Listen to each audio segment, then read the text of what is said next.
trend or next periodic property is standard electrode potentials. Now standard electrode potential, the term is new to all of you because we have not studied electrochemistry lesson yet. But in electrochemistry lesson or in previous 10th standard, you have studied about activity series of metals, and using that concept I will explain you what is standard electrode potential. Now there is one activity series, or in electrochemistry the series is called as EMF series, in which hydrogen is considered as central metal or basic thing, hydrogen, and hydrogen shows a tendency to accept electron and become H. But as we know, hydrogen is always diatomic. For convenience, I will write this like half H2, half mole of hydrogen gas. It is hydrogen in aqueous medium, and this is our reaction. Now, the standard potential, standard electrode potential is always considered potential for hydrogen is considered as 0 volt. The word is most important, it is considered. Actually it has very low value, and that low value is treated as 0. Now in EMF series, the members which are kept above hydrogen, they are with higher reduction potential, higher reduction potentials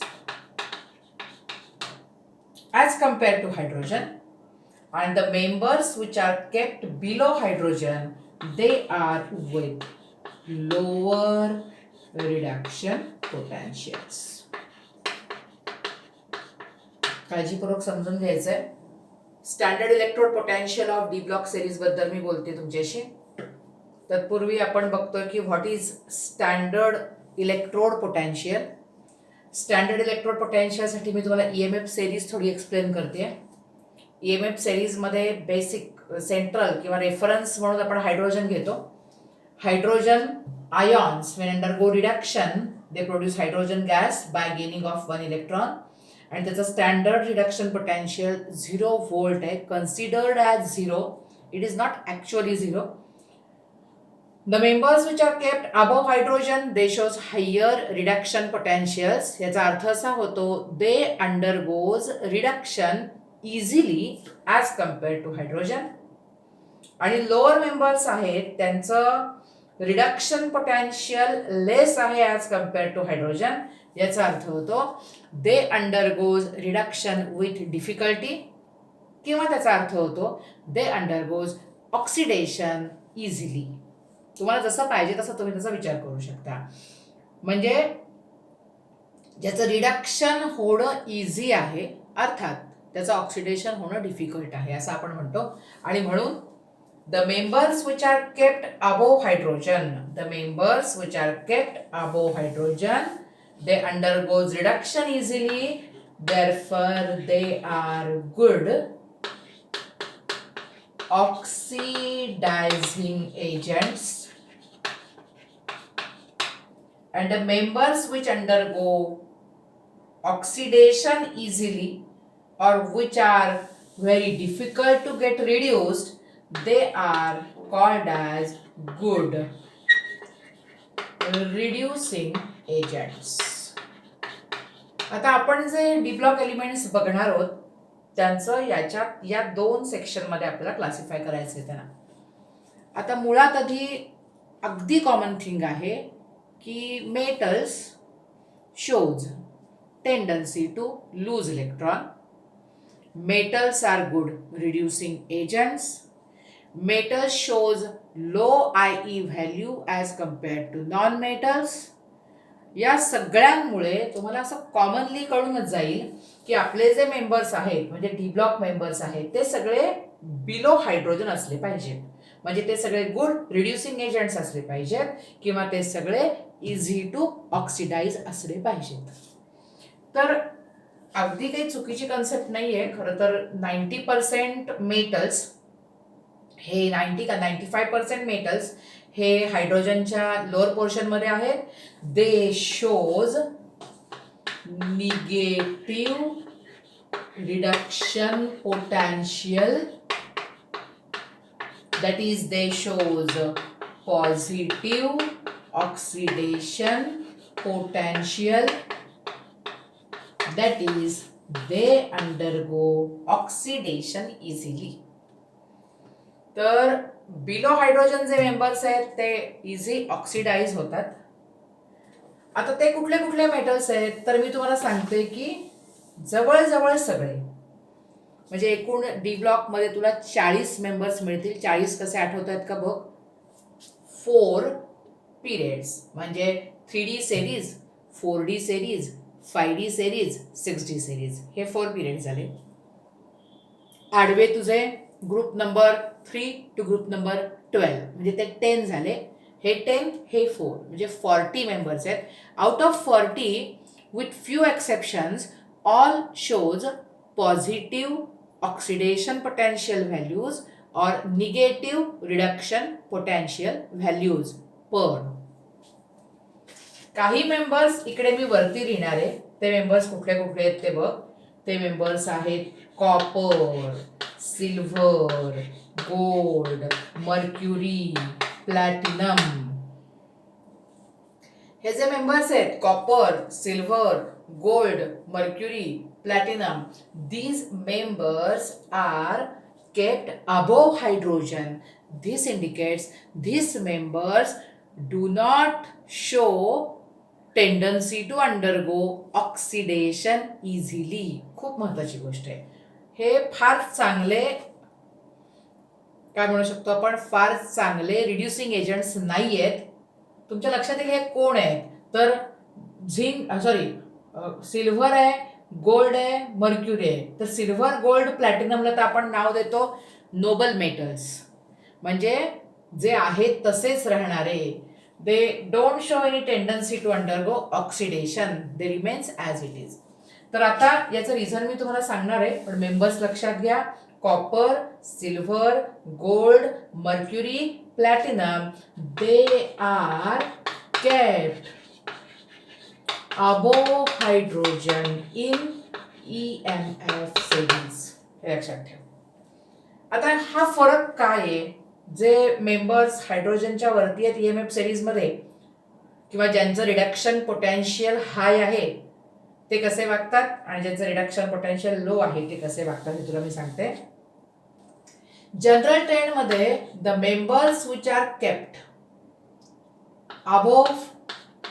kept below hydrogen, ते normal mineral acids बरोबर hydrogen गॅसचं evolution करतात. कोणी पण मग फक्त मी तुला सांगितलेले एक्झाम्पल सोडलीस, कुठली कुठली होती ती, silver, gold, copper, mercury, platinum, ते सोडले तर सगळेजण तुला असं झिंक कुठला पण घे, झिंक घे, स्कँडियम घे, टिटानियम घे, व्हॅनेडियम घे, all of them they will react with hydrochloric acid, sulphuric acid, nitric acid, hydrocyanic acid. They react with such acids, strong acid लागेल जरा, प्रोड्युसिंग हायड्रोजन गॅस. आणि जे हायड्रोजनच्या वरचे मेंबर्स आहेत, तुला मी सगळी एक्झाम्पल सांगितली, दे डोंट शो सच टेंडन्सी. मग हायड्रोजनच्या वरचे मेंबर्स काय करतात तर मी तुला एक्झाम्पल दिलं, समज गोल्ड किंवा समजा सांगितलं सिल्वर, तर हे मेंबर्स फक्त नायट्रिक ऍसिड किंवा कॉन्सन्ट्रेटेड सल्फ्युरिक ऍसिड बरोबर रिॲक्ट होतात, लिबरेटिंग हायड्रोजन. या दोन्ही ऍसिड्सला आपण म्हणतो ऑक्सिडायझिंग ऍसिड्स किंवा oxy acids, because they contain that element and oxygen bond directly. तर आता आपण बघणार आहोत की मी तुम्हाला सांगितले मेंबर्स की स्टँडर्ड इलेक्ट्रोड पोटेन्शियलच्या बाबतीत जनरली सगळ्यांची स्टँडर्ड रिडक्शन पोटेन्शियल्स निगेटिव्ह आहेत. निगेटिव्ह कोणाची आहेत? The members which are kept below hydrogen. Below hydrogen कुणाला ठेवलेलं आहे? Almost all metals are kept below hydrogen. अगदी फ्यू मेंबर्स त्यांची स्टँडर्ड रिडक्शन पोटेन्शियल्स पॉझिटिव्ह आहेत त्यांची एक्झाम्पल्स मी तुम्हाला सांगितलेली आहेत. त्या मेटल्सला आपण म्हणतो noble metals.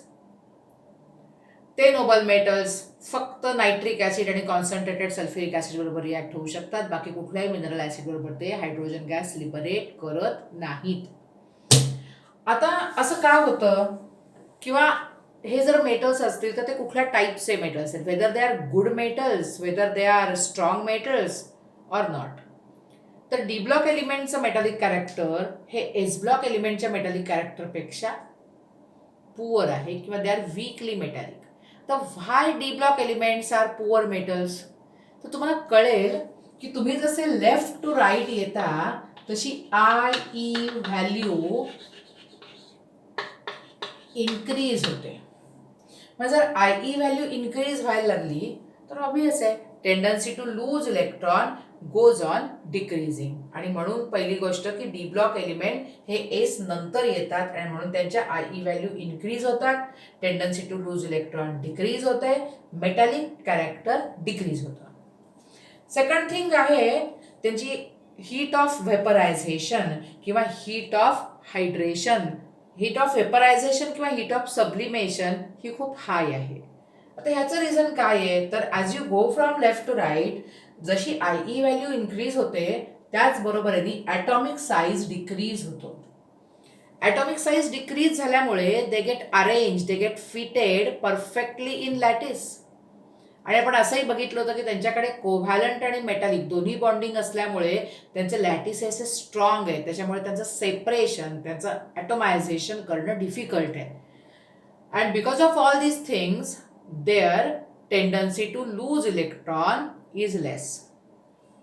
And last point आहे तो आहे त्यांची हीट ऑफ हायड्रेशन लो आहे. हीट ऑफ हायड्रेशन म्हणजे माहिती आहे तो जो आयॉन तयार होईल, म्हणजे जर मी म्हटलं Zn बिकम्स Zn2 प्लस, तर ह्या Zn2 प्लसला वॉटर मॉलिक्यूल जेव्हा कनेक्ट होतात they will achieve stability by losing certain energy. ही जी हायड्रेशन एन्थॅल्पी आहे ही पण त्यांची लेस आहे. Because of all this 3 reasons. कुठली कुठली 3 रिझन सांगितली? फर्स्ट सांगितलं तुला मी हाय आयोनायझेशन एन्थॅल्पी. सेकंड तुला मी सांगितलं हाय हीट ऑफ व्हेपरायझेशन किंवा सब्लिमेशन. आणि थर्ड तुला मी रिझन सांगितलं लो हीट ऑफ हायड्रेशन. ह्या 3 गोष्टींमुळे D block elements are they shows a tendency to lose electron but with less strength और लेस पॉवर. आणि म्हणून त्यांची स्टँडर्ड इलेक्ट्रोड पोटेन्शियल्स निगेटिव्ह आहेत, पण ते लेस निगेटिव्ह आहेत as compared to alkali metals and alkaline earth metals. आता तुम्हाला काही एक्झाम्पल्स दाखवायचे असतील तर काही टिपिकल मेंबर्सच्या इनॉट व्हॅल्यू ह्या खास असतात. तर एखादी एक्झाम्पल मी दाखवते की मँगनीज आहे, निकेल आहे आणि तिसरा मेंबर मला तुम्हाला घेऊन दाखवायचा आहे झिंक. आता मँगनीज, निकेल आणि झिंक यांच्यामध्ये त्यांच्या रिडक्शन पोटेन्शियल व्हॅल्यूज मला तुम्हाला दाखवायचे आहेत. आता मँगनीजचा ॲटॉमिक नंबर आहे 25, निकेल आहे 28 आणि झिंक आहे 30. नीट आहे का? झिंक आहे 30. जनरली डी ब्लॉक एलिमेंट्स ह्यांची कॉमन ऑक्सिडेशन स्टेट आहे +2.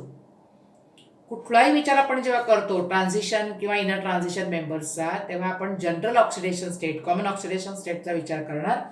म्हणजे all these members if they want to achieve +2 oxidation state त्याच्या रिडक्शन पोटेन्शियलच्या व्हॅल्यूज आपल्याला बघायच्या आहेत सध्या. आता Mnचं इलेक्ट्रॉनिक कन्फिगरेशन येईल अर्गॉन 3d5 4s2, निकेलचं येईल अर्गॉन 3d8 4s2 आणि झिंकचं येईल अर्गॉन 3d10 4s2. आधीच्या लेक्चरमध्ये मी तुम्हाला सांगितलंय की 20+ जो नंबर असतो ते इलेक्ट्रॉन डी मध्ये टाकायचे. 20+10 म्हणून डी मध्ये मी 10 इलेक्ट्रॉन टाकले आणि एस मध्ये 2-2 इलेक्ट्रॉन टाकले. आता जर Mnचं Mn+2 करायचं असेल तर चांगलंच आहे ना Mn ला. When Mn loses these 2 electron, Mn becomes 3d phi, it will achieve half field stability आणि म्हणून Mn चं स्टँडर्ड इलेक्ट्रोड पोटेन्शियल हे मोर निगेटिव्ह आहे एक्सपेक्टेशन पेक्षा. झिंकच्या बाबतीत पण तुम्ही बघू शकाल, झिंक जर 2 इलेक्ट्रॉन द्यायला लागला तर ते इझी आहे, म्हणजे झिंकचं ऑक्सिडेशन इझी आहे, म्हणजे झिंकचं रिडक्शन डिफिकल्ट आहे आणि म्हणून झिंकचं स्टँडर्ड इलेक्ट्रोड पोटेन्शियल मोर निगेटिव्ह आहे. निकेलच्या बाबतीत तुम्ही म्हणाल की असं काहीच दिसत नाही, तिथे दिसतच नाहीये, पण निकेलच्या बाबतीत निकेलचा जो हायड्रेशन एन्थाल्पी आहे ती जास्त निगेटिव्ह आहे त्याच्या लॅटिस स्ट्रक्चरमुळे. And because of these 3 exceptions are observed. Manganese आणि झिंक यांचं स्टँडर्ड इलेक्ट्रोड पोटेन्शियल जास्त निगेटिव्ह आहे. त्याचं रिझन मी तुम्हाला सांगितलं की to achieve half filled and full filled stability. आणि निकेलसाठी सांगितलं की वेन निकेल बिकम्स निकेल 2+, त्याची एन्थाल्पी ऑफ हायड्रेशन खूप जास्त निगेटिव्ह आहे. Therefore nickel +2 is more stable as compared to nickel and therefore nickel wants to achieve that stability, म्हणून तो easily इलेक्ट्रॉन देतो. and that's why nickel +2, formation of nickel +2 gives stability which results into higher negative standard reduction potential values. तर ही झाली 3 exceptions आपली. अजून सुद्धा भरपूर exceptions आपल्याकडे आहेत. ती म्हणजे स्कॅन्डियम आहे तुमचा, स्कॅन्डियम. त्याच्यानंतर आफ्टर स्कॅन्डियम मी मेंबर घेणार आहे झिंक,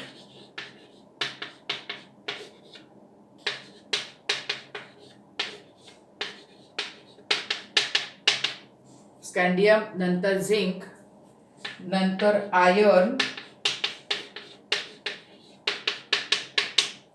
आणि लास्ट वन आहे आपल्याकडे व्हॅनेडियम टू व्हॅनेडियम +2.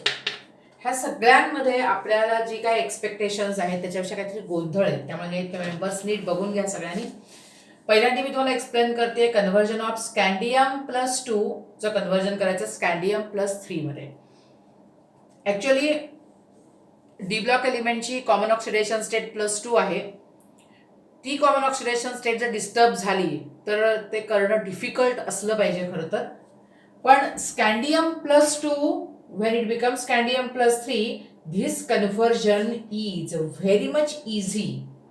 आता स्कॅन्डियम +2 चं कन्व्हर्जन स्कॅन्डियम +3 मध्ये करणं अतिशय इझी. काय तुमच्या लक्षात येईल, स्कॅन्डियमचा ॲटॉमिक नंबर आहे 21 आणि त्यामुळे स्कॅन्डियम लिहिणार आहे मी अर्गॉन.